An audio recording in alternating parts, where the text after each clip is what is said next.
Hey guys, welcome back to the channel. Another day, another rant. Today we're going to ask the question, does Denmark have the right idea? Now, what do I mean by does Denmark have the right idea? Well, if you've been paying attention to the news and you've been paying attention to the news in Denmark, Denmark has been getting a little bit of backlash for having tightening and strict laws in regards to immigration. Not just in terms of the challenges that are associated with entering into the country legally, but also in terms of assimilation requirements, meaning that Denmark has an expectation of assimilation.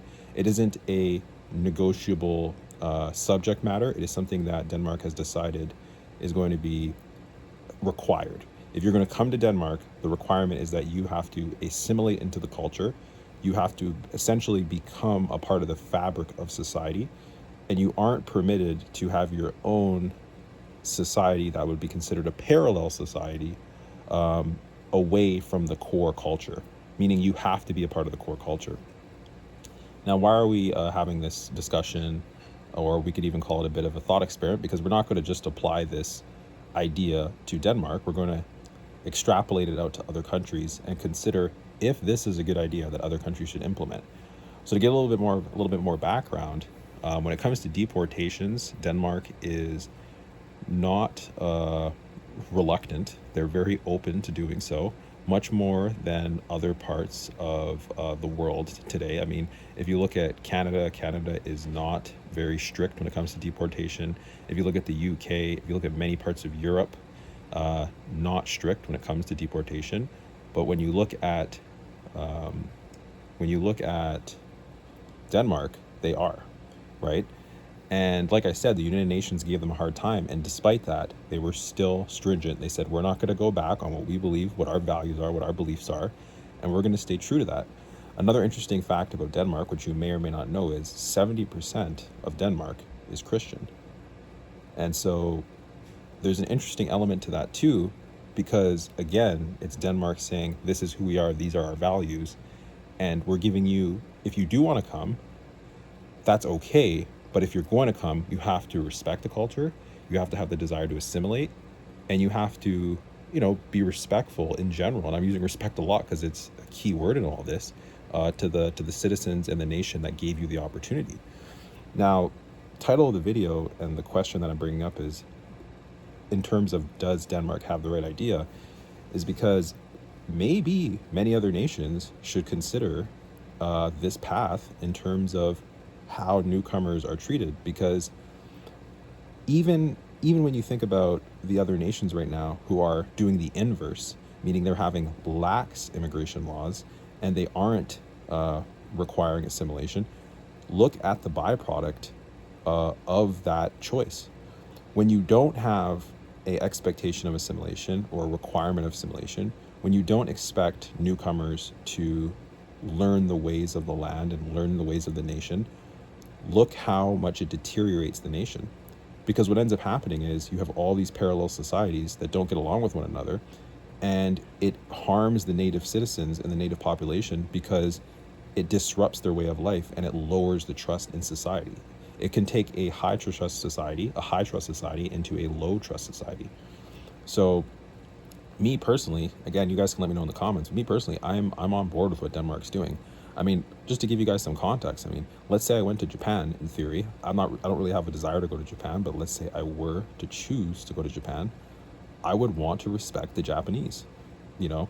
And it's not because they're Japanese, but it's because if I made a conscious effort to move to another nation, I would respect that nation. If I went to Africa, I would have to respect Africa's culture. I mean, why would I not, right? If I went to wherever it is, South Korea, it doesn't matter, right? So why should we change the rules when it's a Western world or what Western country, or it's a Nordic country, or it is a country in Europe? Why should we have a different, or America? Why should I only respect a nation provided that it is not the ones I just listed? I would personally prefer that we love our neighbor as ourselves. So if I'm going to respect a culture that a country that I'm in, if I go to another country, why not just respect the other country? Why not assimilate? Why not adapt? Why not learn the customs? Conversely, if I don't appreciate that other culture, that other nation, then why should I go? Right? I shouldn't go. If I'm not going to go there and be respectful, then I shouldn't go at all, because it's not going to help anyone. It's not going to help me. It's not going to help the people there. And even if I were to gain and benefit from it, I would be benefiting at the expense of others. And why would I want to go and disrupt another person's life so that I can gain?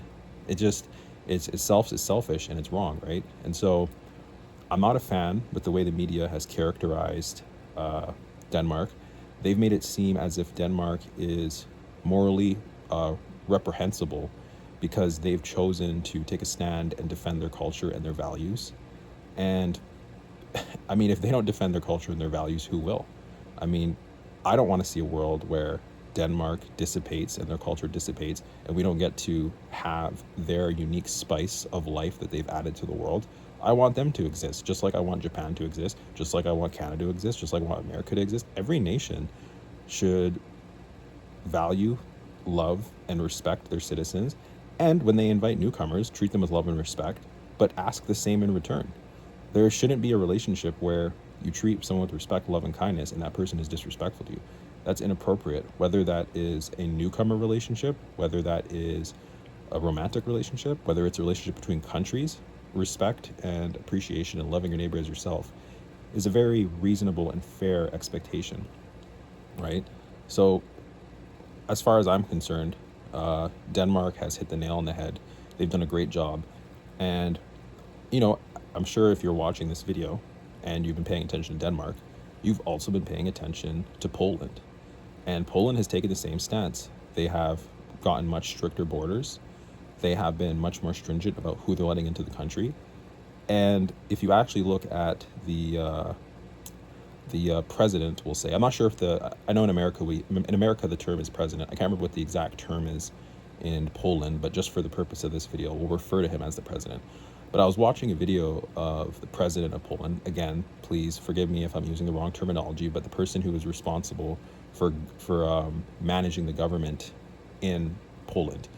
And, you know, he was doing an interview, and they were basically asking him questions about the backlash he was facing, because he's also expects newcomers to assimilate, and he also is strict on immigration.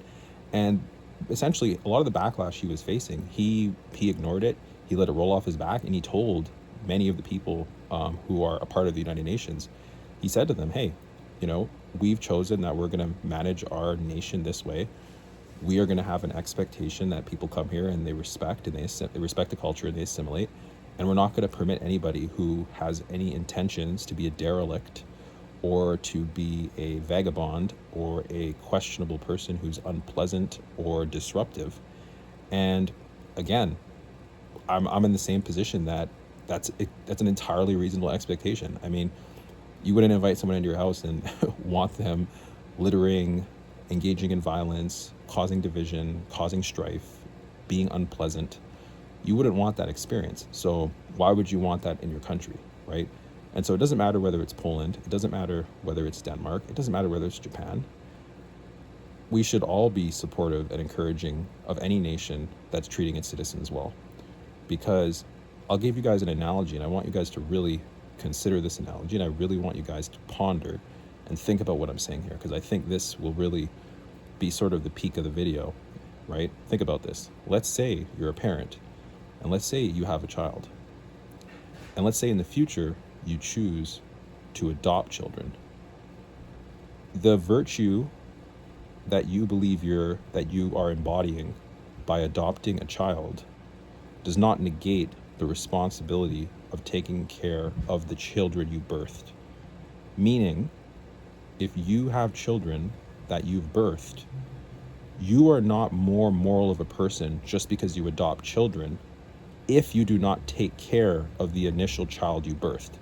Meaning, in the analogy that I'm highlighting here, in case you guys haven't really caught on to it yet, is if you have native citizens to your country and you invite newcomers in and you don't take care of the native citizens, you are not a virtuous person. You are not a virtuous government. Because guess what happens if you adopt children and you don't take care of your initial children? Child services is called on you. Why is child services called on you? Because you're being derelict in your duty as a parent. And so it's the same thing with the government. If you invite newcomers in and your native citizens are homeless, financially struggling, and living in destitute, you are not a virtuous government. You are an immoral government. And so the idea of being virtuous under the guise of mass immigration acceptance, it is not the sign of a virtuous person. It is a sign of a person who wants to appear virtuous and appear moral, but is lacking and hollow in those areas. Because there's no way you can refer to yourself as an empathetic person if you wouldn't even look after your own firstborn. You wouldn't even look after your own children. That is not an empathetic person. And it's the same thing when it comes to citizenship. The benefit of citizenship and the benefit of paying taxes and integrating into a society, assimilating, building networks, joining communities, the benefit of that is that you are bettering the society you live in. But on the other hand, those taxes that you're paying to that nation, they're supposed to come back to you in the form of public services that benefit the native citizens.